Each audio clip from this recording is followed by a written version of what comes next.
উত্তর পূর্বাঞ্চলের কৃষ্ণকান্ত সন্ধিকৈই রাজ্যিক মুক্ত বিশ্ববিদ্যালয়ে জুলাই ২০২৬ শিক্ষাবর্ষের ভর্তি প্রক্রিয়া শুরু হয়েছে, যা চলবে আগামী ৩১ অগাস্ট পর্যন্ত। এবছর থেকে এমএসসি কেমিস্ট্রি, এমএসসি ফিজিক্স এবং master of library and information science এই তিনটি নতুন স্নাতকোত্তর কোর্সের পাশাপাশি বিএসসি ম্যাথামেটিক্স চালুর সিদ্ধান্ত নেওয়া হয়েছে।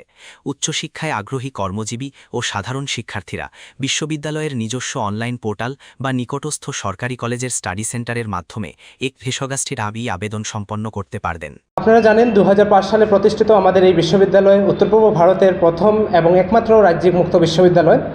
আমাদের মুক্ত বিশ্ববিদ্যালয়ের প্রধান লক্ষ্য হলো সমস্ত বাধাকে পেরিয়ে শিক্ষার আলো সমাজের প্রতিটি কোণায় পৌঁছে দেওয়া। সেই লক্ষ্যকেই সামনে রেখে প্রতি বছরের ন্যায় এবছরও আমাদের জুলাই ২০২৬ শিক্ষাবর্ষের ভর্তি প্রক্রিয়া ইতিমধ্যে শুরু হয়েছে এবং তা আগামী ৩১ আগস্ট পর্যন্ত চলবে। আমাদের বিশ্ববিদ্যালয়ে এবার নতুন করে ৩টি স্নাতকোত্তর পাঠ্যক্রম শুরু করেছে। সেগুলো হলো MSc in physics, MSc in chemistry এবং master of library and information science. তার সাথে আরও একটি আন্ডারগ্র্যাজুয়েট প্রোগ্রাম শুরু করা হয়েছে, সেটি হলো বিএসসি ম্যাথামেটিক্স।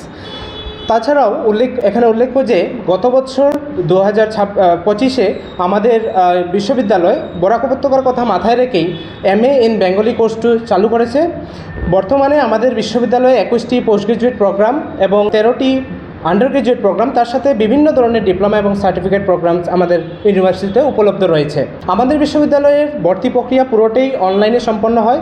ইচ্ছুক শিক্ষার্থী বা আগ্রহী শিক্ষার্থীদের আমি অনুরোধ করব আমাদের বিশ্ববিদ্যালয়ের নিজস্ব পোর্টাল kkhsou.ac.in ভিজিট করে তাদের ভর্তি প্রক্রিয়া সম্পন্ন করতে পারবেন। তাছাড়া আমাদের বরাক উপত্যকার প্রায় প্রত্যেকটি জেলায় আমাদের যতটি সরকারি এবং প্রাদেশিকৃত মহাবিদ্যালয় আছে প্রত্যেকটিতেই আমাদের শিক্ষাকেন্দ্র আছে। বিশেষভাবে জানতে আপনারা আমাদের শিলচর আঞ্চলিক কেন্দ্র তথা ওই শিক্ষাকেন্দ্রগুলোতে সরাসরি যোগাযোগ করতে পারেন। আমাদের সমাজে বিভিন্ন লোক আছেন যারা বিভিন্ন কারণে পড়াশোনা করতে পারেননি, সেটা নিয়মিত কলেজ বা বিশ্ববিদ্যালয়ে গিয়ে পড়াশোনা করা ওদের জন্য পসিবল হয় না। যেমন এখানে আছেন গৃহিণী থাকতে পারেন, কর্মজীবী ব্যক্তি থাকতে পারেন, প্রতিরক্ষা কর্মী থাকতে পারেন, পুলিশ কর্মী থাকতে পারেন, যারা সময়ের অভাবে বা নিজের কর্মজীবনের কারণে নিয়মিত কলেজ বা বিশ্ববিদ্যালয়ে গিয়ে পড়াশোনা করতে পারেননি। তাদের জন্য আমাদের বিশ্ববিদ্যালয়ে একটি সুবর্ণ সুযোগ এনে দিয়েছে। তারা আমাদের বিশ্ববিদ্যালয় থেকে উচ্চশিক্ষায় নাম অন্তর্ভুক্ত করে তাদের স্বপ্ন পূরণ করতে পারবে।